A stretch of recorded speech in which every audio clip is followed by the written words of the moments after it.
Programa Pedra Viva. Oferecimento: Casa de Carne Modelo. Qualidade e confiança. Estudiobeleza.com. A beleza é seu poder.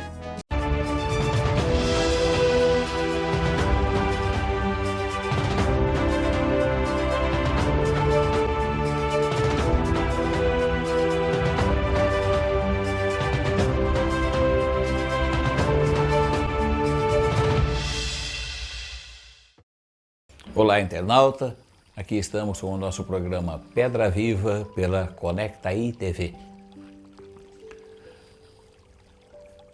Comecemos com o princípio da Sagrada Escritura, comecemos com as primeiras palavras da Bíblia Sagrada. Essas primeiras palavras da Bíblia relatam as origens do mundo e de toda a humanidade. O primeiro versículo do livro do Gênesis traz o seguinte relato: no princípio Deus criou o céu e a terra.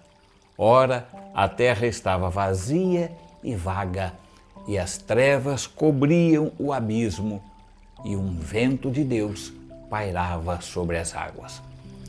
Essa narrativa é atribuída à fonte sacerdotal, abstrata e teológica, que quer explicar as origens do mundo segundo um plano de criação realizado em uma semana que culmina com o descanso sabático, aquele que é o sétimo dia da criação. Os seres são criados por Deus em ordem crescente de importância e dignidade até chegar ao homem, imagem e semelhança de Deus e Rei de toda a criação. A ciência, a essa época, ainda estava engatinhando, quando os textos sagrados foram escritos. E o grau de compreensão que a humanidade tinha naquela época sobre as origens do mundo era ainda muito precário, tudo muito precário. Não entendamos, porém, que esses textos sejam fantasiosos, invencionices do escritor sagrado. Eles são, sim, escritos teológicos, e são escritos poéticos, que trazem em seu bojo, trazem em seu interior a ânsia da vida, aquela ânsia de entender a criação que é de Deus.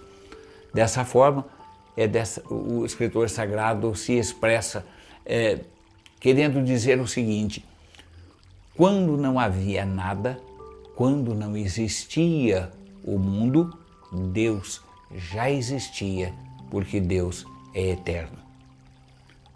Quando não havia nada, quando não existia ainda o mundo, Deus já existia, porque Deus é eterno.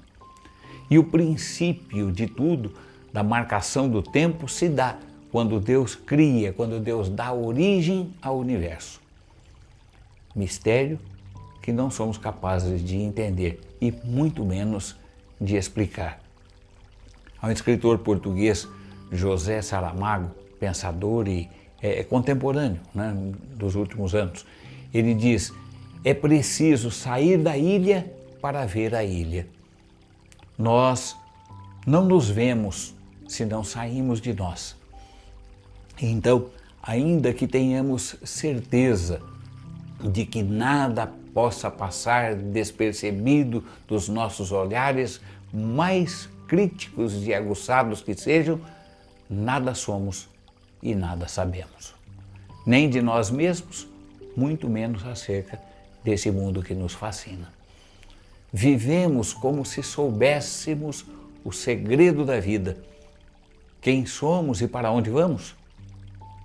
Apenas quando estivermos juntos de Deus é que nós teremos as respostas a essas questões que hoje nos angustiam. Uns 600 anos depois da redação do Pentateuco, depois de ter convivido com Jesus e depois de ter recebido a plenitude da revelação, São João inicia o seu evangelho dizendo assim: no princípio era o Verbo, e o Verbo estava com Deus, e o Verbo era Deus. No princípio era o Verbo, e o Verbo estava com Deus, e o Verbo era Deus. Então, o Verbo, a palavra, é a segunda pessoa da Santíssima Trindade. O Verbo encarnado é Jesus.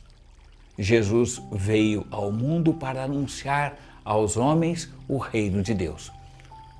Quantas vezes já ouvimos isso, não é verdade?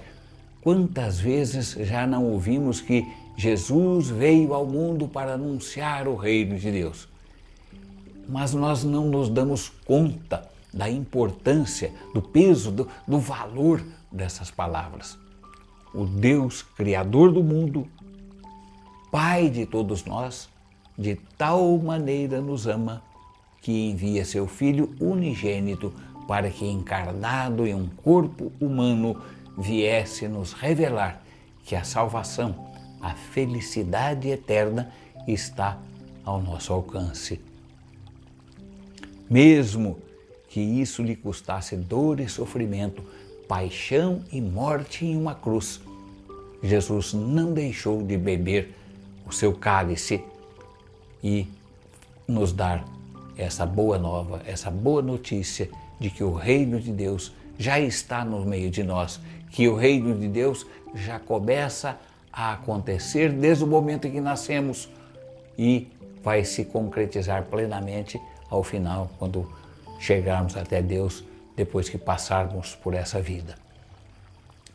Porém, Jesus, poucas horas antes da sua paixão, ele finaliza o seu programa de formação aos seus discípulos e a todos que querem, de uma forma ou outra, estão buscando, querem alcançar um sentido pleno para as suas vidas.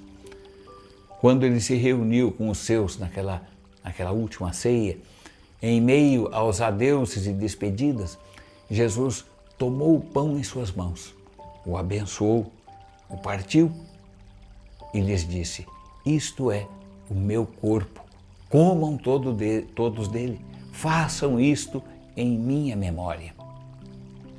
Naquela santa ceia, Jesus então tomou o pão em suas mãos.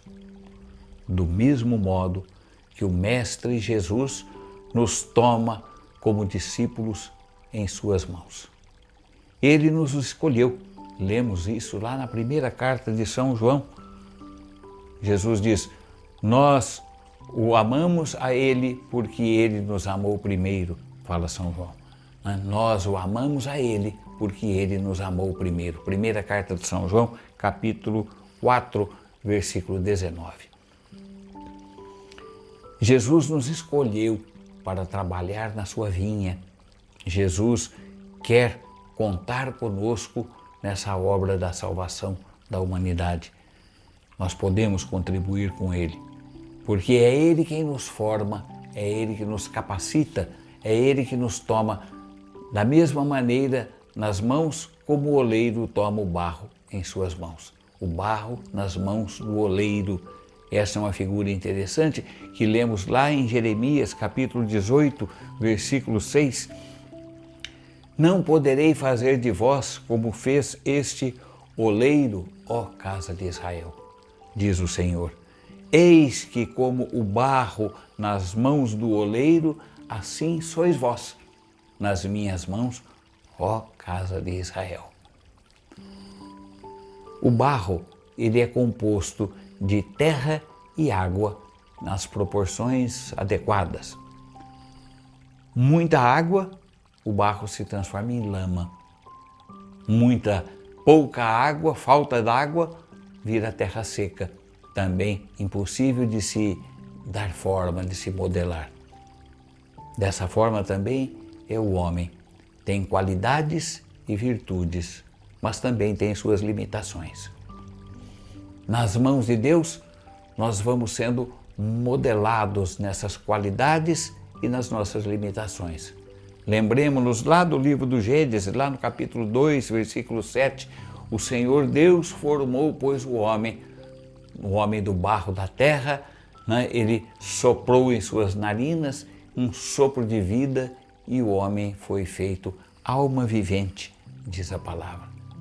Então, como o barro nas mãos do oleiro, nós somos modelados nas mãos de Deus em nossas limitações e nas nossas qualidades também. Às vezes, nós queremos ignorar as nossas limitações e queremos ser onipotentes, tudo podemos fazer. Nisto consiste o pecado. O mesmo pecado cometido por Adão e Eva, que queriam ser como deuses. Aí está o pecado original, o pecado de origem.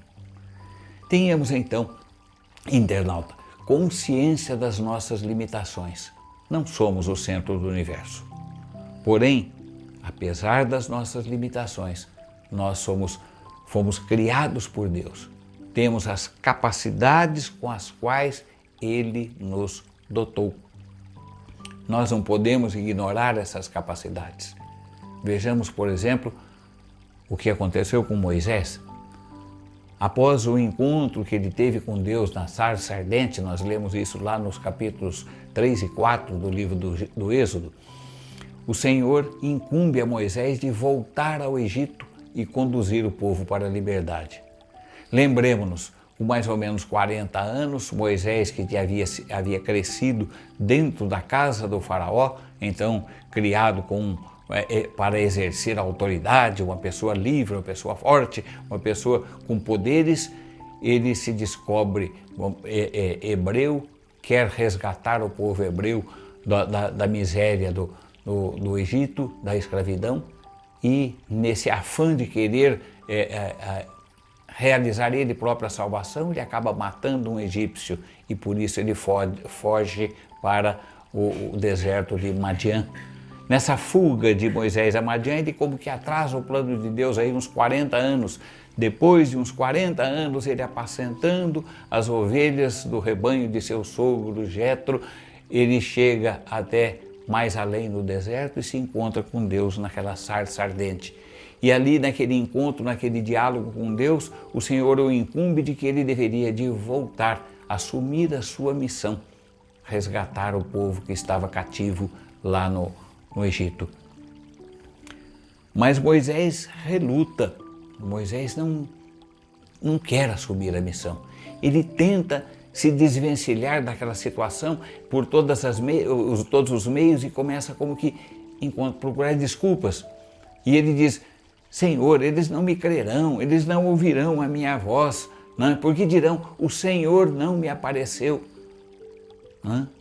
E depois, mais à frente, lá no versículo 10 desse mesmo capítulo, ele diz: Ah, Senhor, eu não sou um homem eloquente, nem de ontem, nem de anteontem, nem ainda assim desde que tens falado ao teu servo, porque sou pesado de boca e pesado de língua. Interessante essa construção. Simplificando, Moisés dizia para Deus que ele era gago. Moisés era gago. E como é que ele, sendo gago, iria se manifestar, aparecer diante do faraó e pedir a libertação de seu povo? E daí, mais à frente, ele teima de novo com Deus e diz: Ah, Senhor, mandai outro, mandai quem quiserdes no meu lugar. Ou seja, ele queria se furtar, ele queria fugir desse compromisso, dessa missão a que Deus o encarregava. Apenas depois que Deus se irrita com ele, então Moisés assume então o seu papel e vai resolver a situação como Deus havia determinado, que ele voltasse, e nós conhecemos toda a história, as famosas pragas do Egito e depois a libertação do povo da escravidão. Então essa incapacidade, Moisés era gago, Moisés tinha uma certa dificuldade, não sabemos quais tantas, mas essa incapacidade humana que todos nós temos não deve se constituir em um obstáculo para que Deus haja na vida das pessoas. Já ouvimos com certeza a frase: Deus não escolhe os capacitados, mas sim capacita os escolhidos. Uma frase conhecida que vale a pena ser repetida: Deus não escolhe os capacitados, mas capacita os escolhidos. Paramos um momentinho para o intervalo, voltamos já já.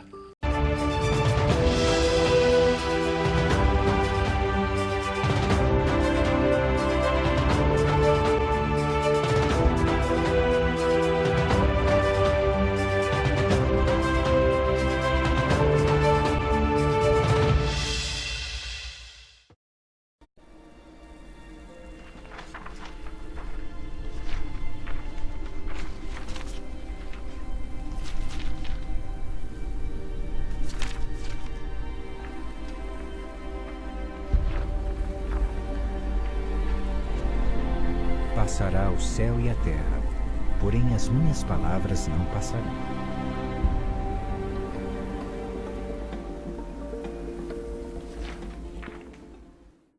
Quando você fala, alguém ouve, presta atenção. Com propaganda também é assim. Você fala, sua marca é vista, seu produto comentado, seu serviço conhecido. Quando você anuncia, sua marca vira assunto e passa a fazer parte do dia a dia das pessoas. O consumidor precisa ouvir mais sobre o seu produto. Anuncie. Venda mais.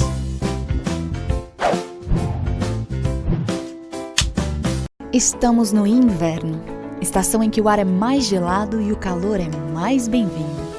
Aproveite o friozinho para puxar um cobertor, para tomar um chá, para aceitar a companhia de um bom livro.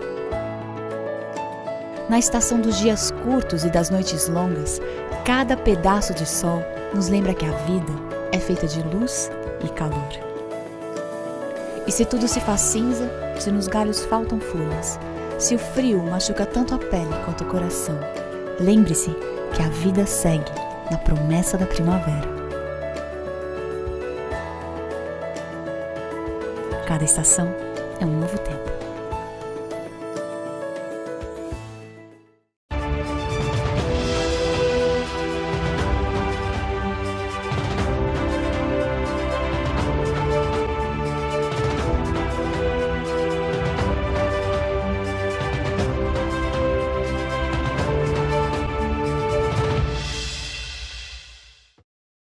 E retornamos depois desse breve intervalo com aquela frase: Deus não escolhe os capacitados, mas capacita aqueles que Ele escolheu.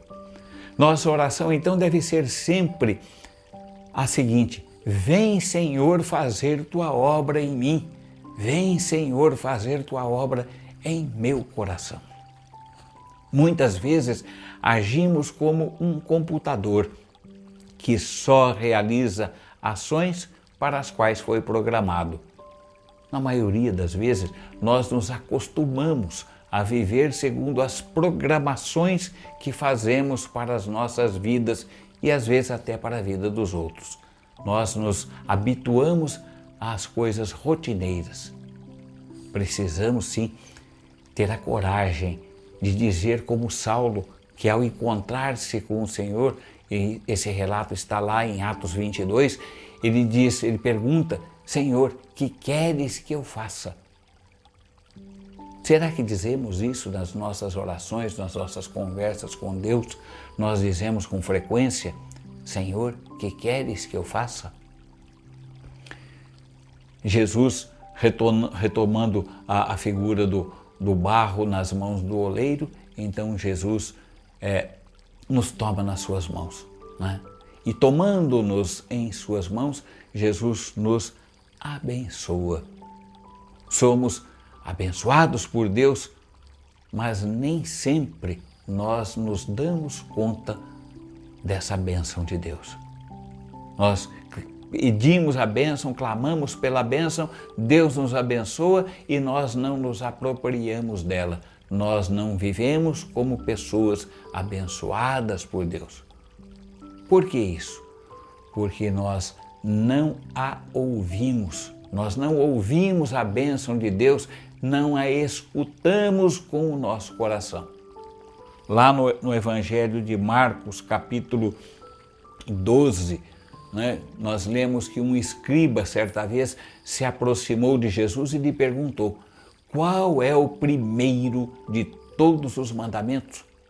E Jesus lhe respondeu citando o livro do Deuteronômio, capítulo 6, versículo 4. Jesus cita textualmente: ouve, Israel, o Senhor Deus é o único Senhor. Ouve, ó Israel, o Senhor nosso Deus é o único Senhor. Shema Israel na língua de lá. Então, é preciso ouvir com a razão e com o coração, para assim tomar posse dessa bênção que Deus nos dá. E podemos então responder, como Eli ensinou a Samuel que respondesse: fala, Senhor, que o teu servo escuta. Fala, Senhor, que o teu servo escuta.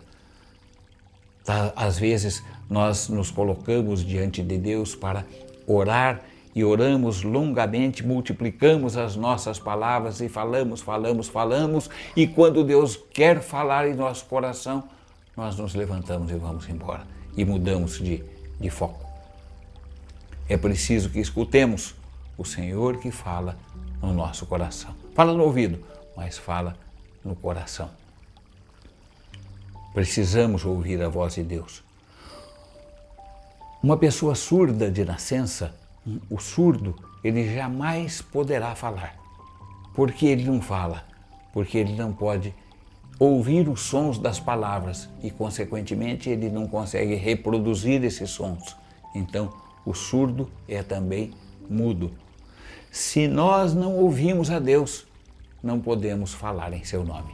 É preciso que escutemos a Deus que fala em nosso coração, para aí sim podermos falar dele às outras pessoas. Muitas vezes nós encontramos dentro da comunidade pessoas que atribuem um valor enorme, um valor muito grande a determinados dons. Mas o primeiro deles, o mais importante deles, é o dom de ouvir, de escutar o Senhor que nos fala no íntimo do nosso coração. Retomemos lá as palavras de Jesus da Santa Ceia. Jesus tomou então o pão em suas mãos e o abençoou e o partiu. Esse é outro aspecto a ser levado em conta na formação do discípulo. Ser partido. O ato de partir irá revelar o interior, o conteúdo, aquilo que não pode ser visto de fora. O ser partido, então, é uma etapa de purificação. Paulo dizia isso aos Coríntios na sua primeira carta.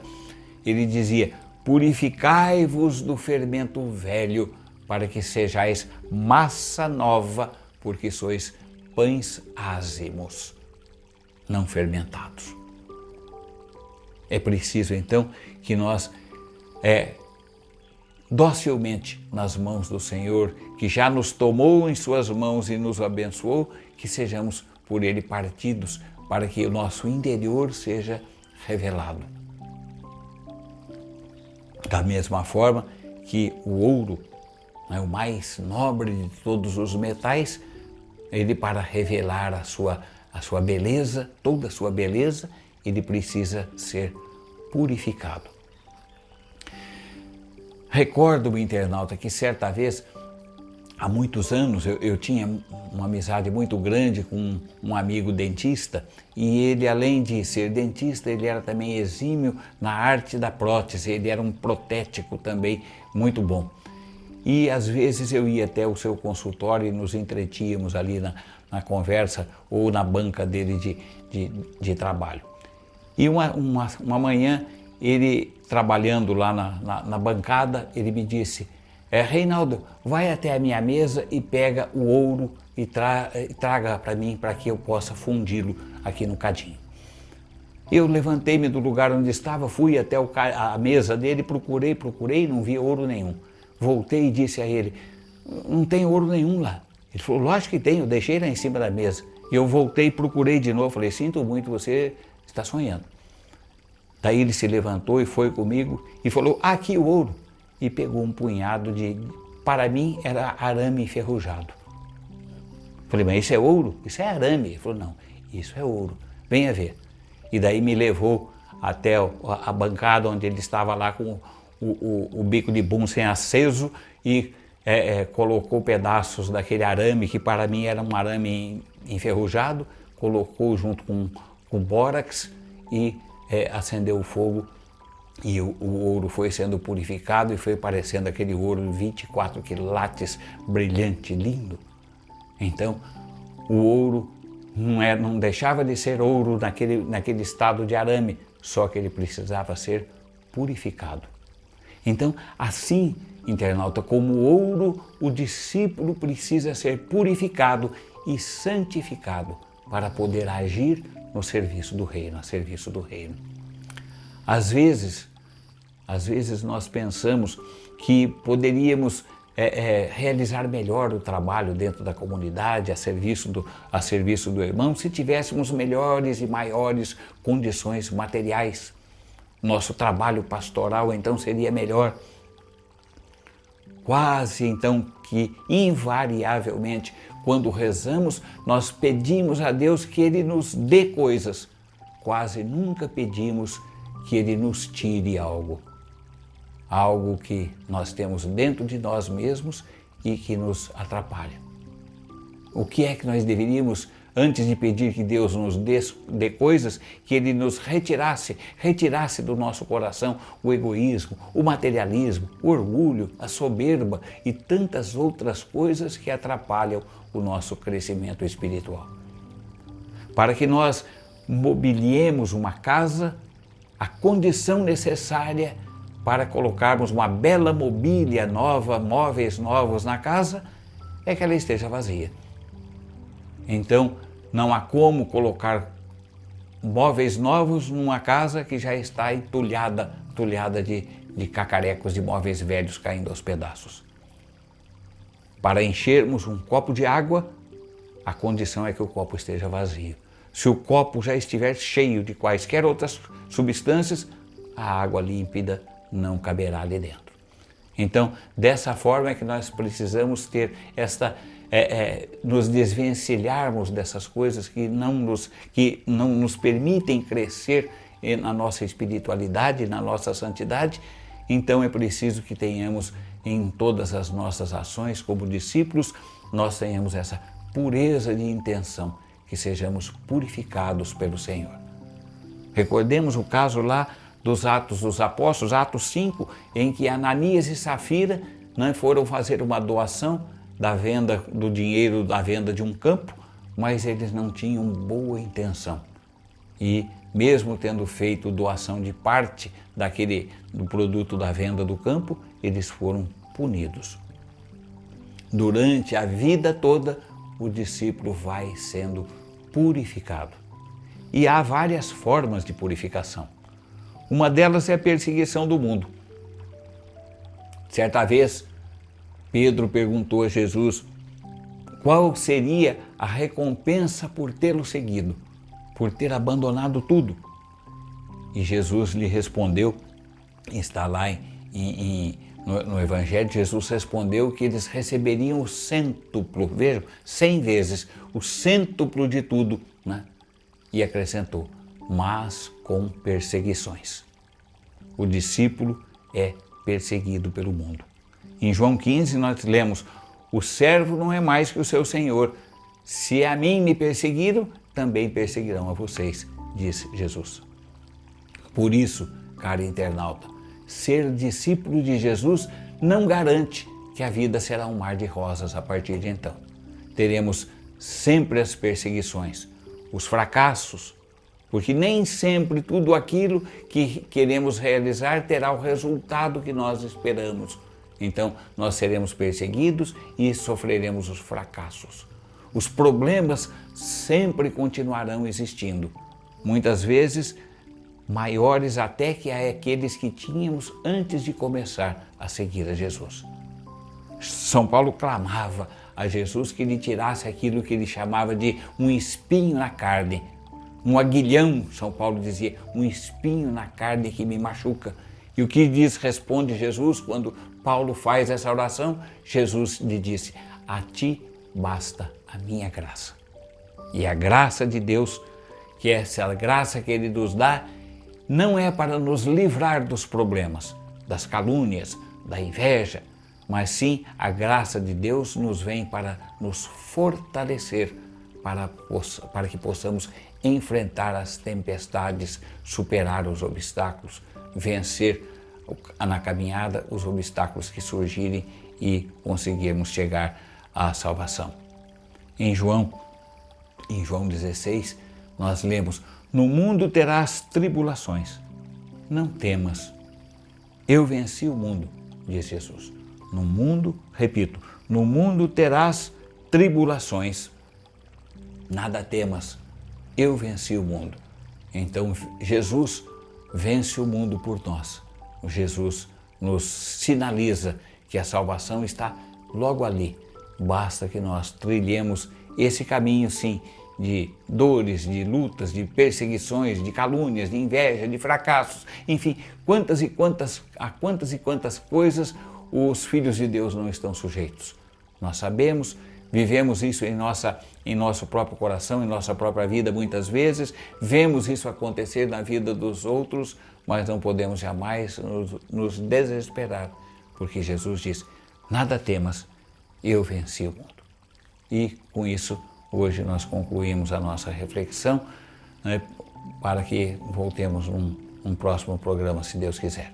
Louvado seja nosso Senhor Jesus Cristo, para sempre seja louvado.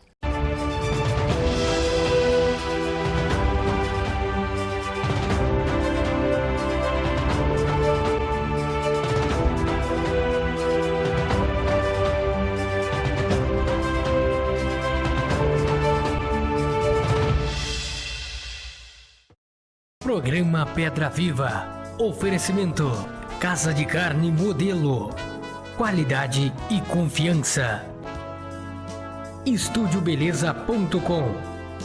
A beleza é seu poder.